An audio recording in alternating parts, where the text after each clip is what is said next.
Boa noite a todos. A paz de Cristo seja sobre nós, amém? Amém. É um privilégio poder estar aqui nessa noite com vocês. Podem tomar assento.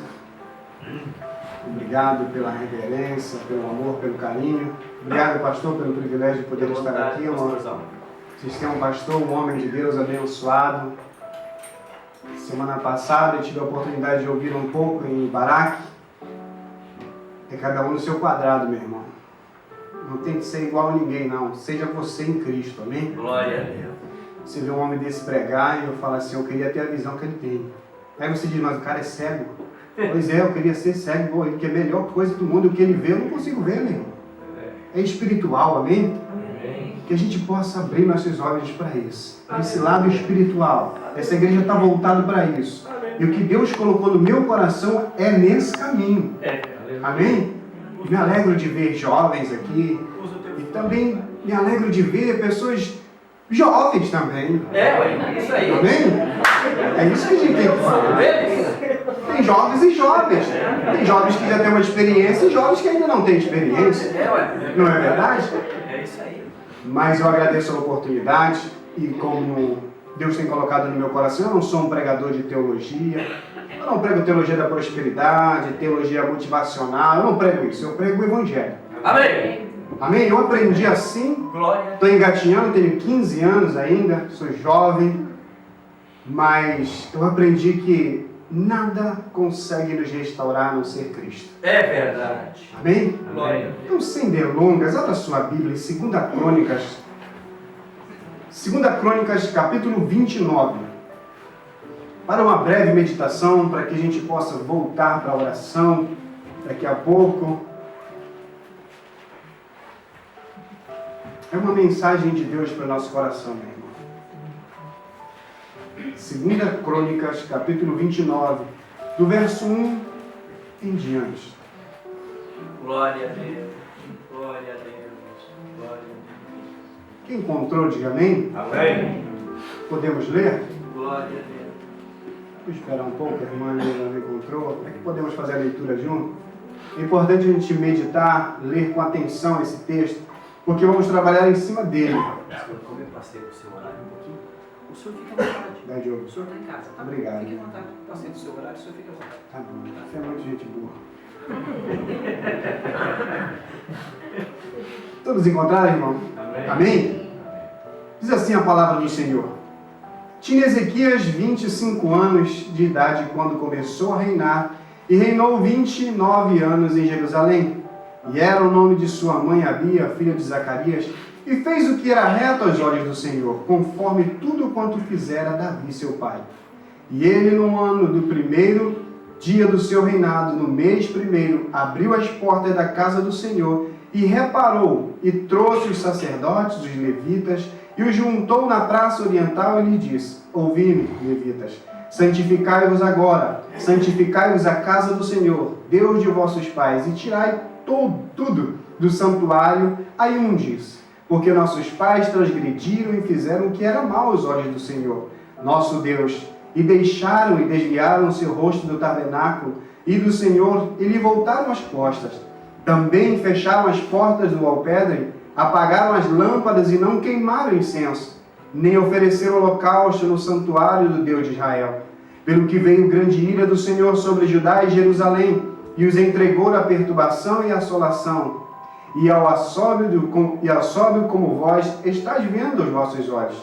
Porque eis que os nossos pais caíram na espada, e nossos filhos e nossas filhas e mulheres tiveram isto como cativeiro. Agora me tenho vindo no coração, que façam um concerto com o Senhor, Deus de Israel, para que se desvie de nós o ardor da sua ira.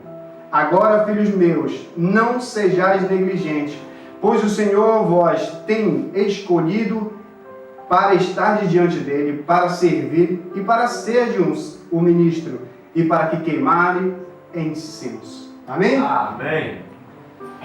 Todo mundo conhece a história desse rei Ezequias, eu creio. Amém? Amém. Se não conhece, é só ler 2 Reis, capítulo 20. Você vai ver que esse homem adoeceu e essa enfermidade era para a morte. E se você ler o capítulo 2 ao 3, você vai ver que esse homem tinha tanta intimidade com Deus, que quando o profeta Isaías foi diante dele e falou assim: arruma a tua casa porque você vai morrer, né? Arruma a sua casa porque você vai morrer. E o texto no versículo 3 diz assim que ele dobrou-se e começou a orar e chorar, e ao mesmo instante Deus ouviu a oração dele.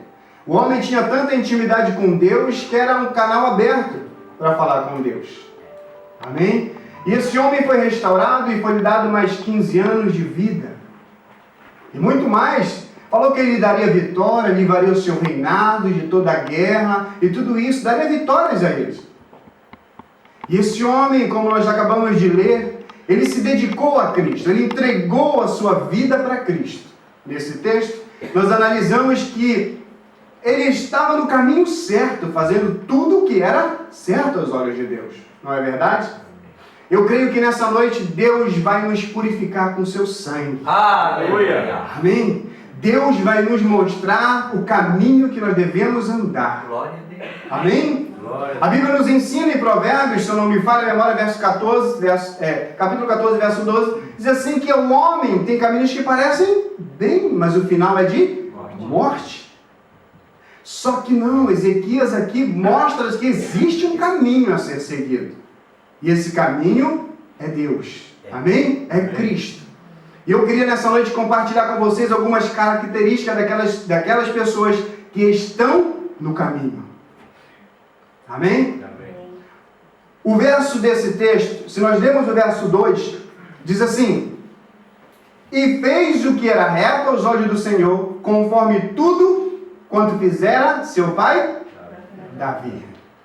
Como você sabe se você está no caminho certo? Quando você faz a vontade de Deus. Davi fez a vontade de Deus. Errou, Davi pecou, adulterou, mas se arrependeu e fez o que era reto aos olhos de Deus. Serviu de exemplo. Amém? Como você sabe se você está no caminho certo? A outra resposta vem no verso 3. Pois ele, no primeiro ano do seu reinado, no primeiro mês, abriu as portas da casa do Senhor. Como vocês sabem que você está no caminho certo? Quando você se apressa a fazer a vontade de Deus. Aleluia. Quando o desejo do meu e do teu coração é fazer a vontade de Deus, não a nossa. E ele diz que é claro, no primeiro dia, no primeiro mês e no primeiro ano do seu reinado. Não teve tempo a perder com outras coisas. Prioridade, Cristo. Glória. Prioridade, Deus. Glória a Deus. Amém?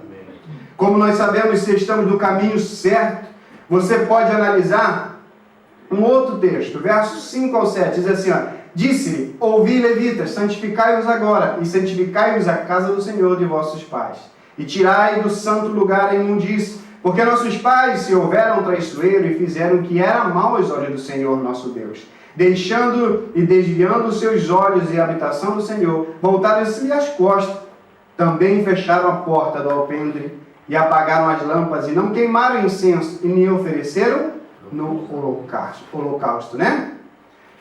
Um erro de qualquer ser humano, de qualquer filho de Deus, e ele tem que ter a consciência que ele tem que estar no caminho certo. Como ele sabe que ele não está no caminho certo?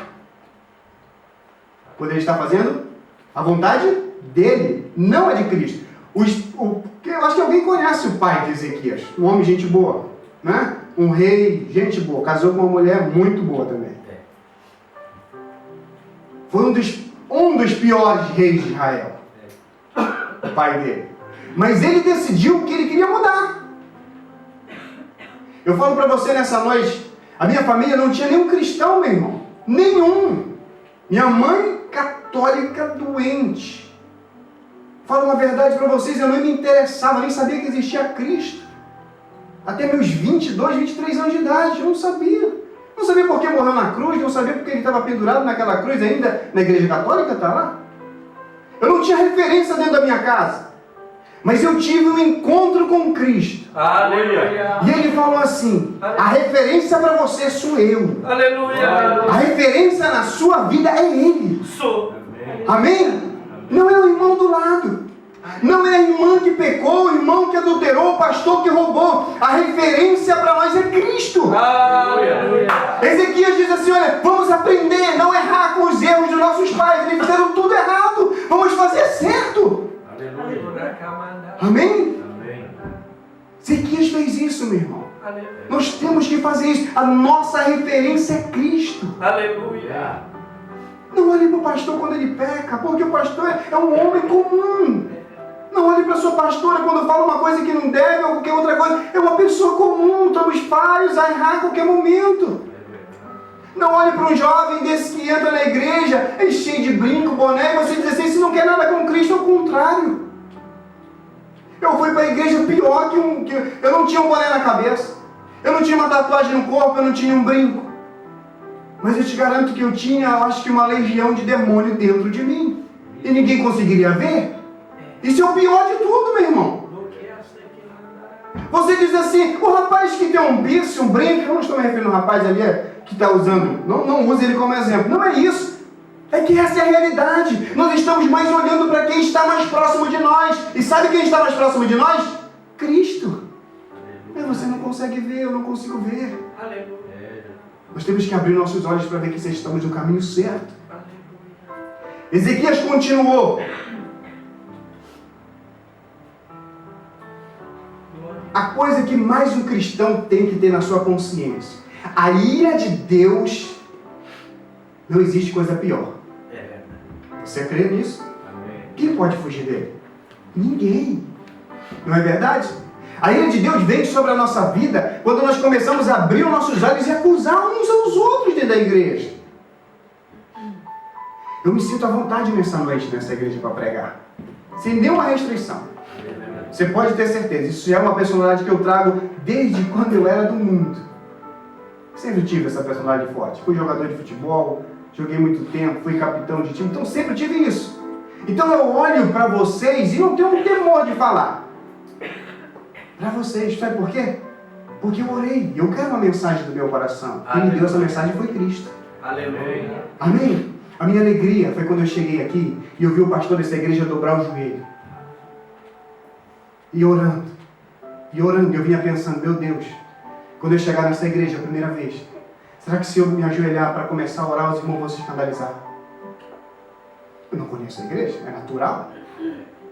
Mas quando eu vi esse homem ali, dobrado, eu não perdi a oportunidade, já sentei com ele, porque só levanta quando ele levantar. Porque se você quer subir aqui, você tem que descer primeiro. Aleluia. Amém? Amém. Se você quer subir aqui um dia, você tem que descer diante de Cristo. Aleluia. Porque quem fala aqui tem que ser Cristo, meu irmão.